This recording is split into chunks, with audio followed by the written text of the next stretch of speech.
है। अतः अपने दूत को बुलाकर कहा, हमारी कन्या के लिए सुंदर श्रेष्ठ वर की खोज करो। साधु की आज्ञा पाकर दूत कांचन नगर में गया। कांचन नगर में दूत ने वणिक पुत्र को देखा जो सुंदर सुगुण से संपन्न था। वो लड़का जाति का कुलीन था। उसे दूत साधु के पास लाकर बोले, स्वामी यह बालक प्रकाश से आपकी कन्या की ओर है। दूत के मुख से ऐसे वचन को सुनकर साधु और साधु की पत्नी बहुत खुश हुई और अपनी कन्या का विवाह विधि विधान के साथ अपने पुत्र के साथ कर दिया। दुर्भाग्यवश विवाह के समय भगवान श्री सत्यनारायण का उत्तम पद का नाम हो गया। भगवान स्पष्ट हो गए। साधु वैश्य भाव निश्चय किया कि व्यापार के लिए जाना चाहिए। अतः दामाद को लेकर व्यापार करने हेतु घर से निकल पड़ा।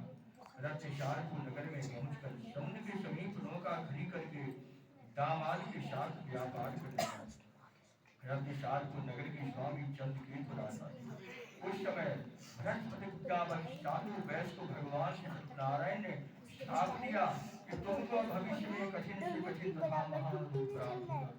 उसी दिन चोर राजा को धन को चुरा कर उसी ओर भागे जहाँ पर साधु बनिया व्यस्त अपने दामाद के साथ था।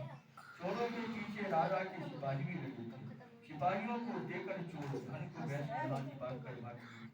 सिपाहियों ने देखा कि राजा का सारा धन तो यहाँ पर रखा हुआ है। अतः उन दोनों को चोर समझकर बांध कर राजा के सामने उपस्थित किया। अब विनय पूर्वक राजा से कहा कि हे राजन, यही दोनों चोर हैं जो आपको धन को चुरा कर भागे थे। इनको मुझे छुड़ा दीजिए। राजा ने आज्ञा से इन दोनों को शीघ्र बांधकर महादूर के कारागार में डाल दो। इसी स्कंद पुराण चतुर्थ अध्याय समाप्त है। बोलो सत्यनारायण भगवान की जय।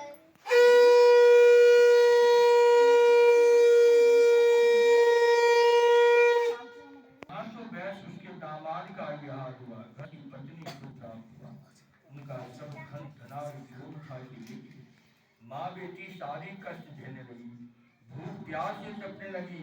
अंत में घर घर जाकर भिक्षा मांग कर पेट भरने लगी। एक दिन भूख से पीड़ित होकर कलावती कन्या एक ब्राह्मण के घर पर भिक्षा के लिए गई। वहां से सत्यनारायण स्वामी का पूजन हो रहा था। वह वहां पर बैठकर कथा श्रवण करने लगी। कथा समाप्त होने पर प्रसाद खाकर घर वापिस आई। उस समय काफी रात बीत हो चुकी थी। लीलावती क्रोधित होकर बोली, पुत्री, इतनी रात बीत जाने पर तुम कहाँ से आ रही हो? तुम्हारे मन में क्या है? माता के पूछने पर कलावती कन्या ने कहा कि मेरी माता, मेरा विश्वास करो। मैं भिक्षा के लिए ब्राह्मण के घर पर गई थी। वहां से सत्यनारायण स्वामी का पूजन हो रहा था। यह पूजन तो करने वाला है, वांछित फल देने वाला है। कालिया निवास होकर की पत्नी अत्यंत खुश हुई और अपने पुत्री से बोली, तो पूजन की सामग्री एकत्रित करो। आज हम भगवान श्री सत्यनारायण स्वामी का पूजन करेंगे। उन्होंने अपने सगे संबंधियों और गुरुओं को बुलाकर विधि पूर्वक भगवान श्री सत्यनारायण का पूजन किया और प्रार्थना किया कि हे भगवान, हमारे पति दामाद शीघ्र वापिस आ जाए। उनके शीघ्र आ जाने पर पुनः आपका पूजन करेंगे। यदि हमारे पति दामाद से कोई अपराध भी हो गया हो तो उन्हें क्षमा करने की कृपा करें। लीलावती के पूजन से भगवान प्रसन्न हो गए। भगवान ने स्वप्न में चंद्रकेतु राजा से कहा कि हे राजन, प्रातः काल दोनों वैश्य को कारागार से मुक्त कर दो। उनका जो धन तुमने छीन लिया है उन्हें वापिस कर दो।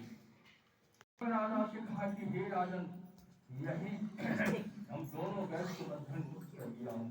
राजा उनके हाथों से कन्या करवा दी, छोड़कर कराए वस्त्र आभूषण से भूषित किया। समय नहीं है। इस नारायण भगवान के श्राप देने के कारण वैश्य संचय राजा की आज्ञा पाकर वैश्य ने कहा कि मैं आपके आदेश को मानकर अपने घर जा रहे हैं। लेकिन अत्यंत पुराने नारायण भगवान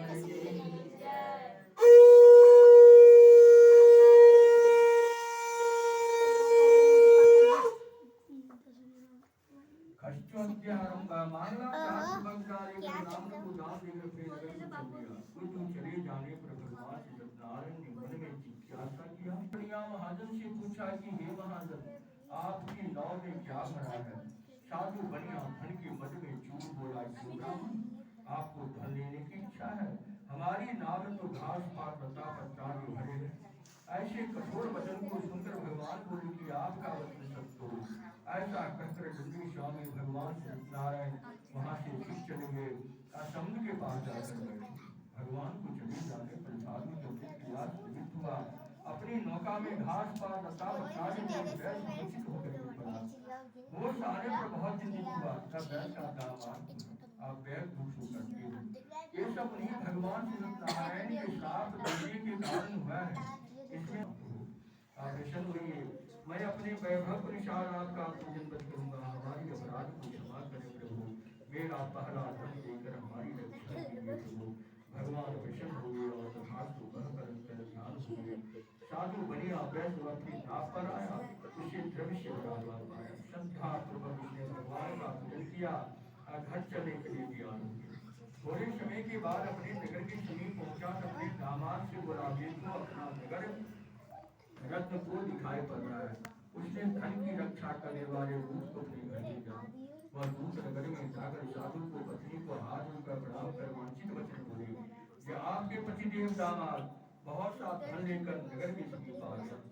दूत के मुख से ऐसे वचन को सुनकर साधु की पत्नी बहुत खुशी हुई और अपनी पुत्री से बोली कि मैं अपनी पति साधु के दर्शन करने जा रही हूँ, तुम भी इसी का व्रत समाप्त करके आओ। कानिया ने इसी का व्रत समाप्त किया, परंतु भगवान का प्रसाद ग्रहण के बिना ही पति दर्शन के लिए चल दी। भगवान स्पष्ट होकर उसके पति को नाव को जल में द्रव सहित डूब दिया। कलावती कन्या अपनी पति को न देख सकी। कलावती मुदन करती भूत पर गिर पड़ी।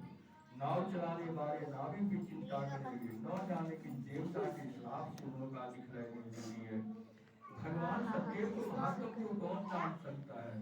इतना कहकर सज्जनों के साथ कलावती भी स्वामी के मर जाने पर अत्यंत दुखी हुई और अपनी माता से बोली, पति नहीं तुम्हें जीवित रखकर क्या करूंगी, मेरा जीवन चलना व्यर्थ है, मैं सती हो जाऊंगी।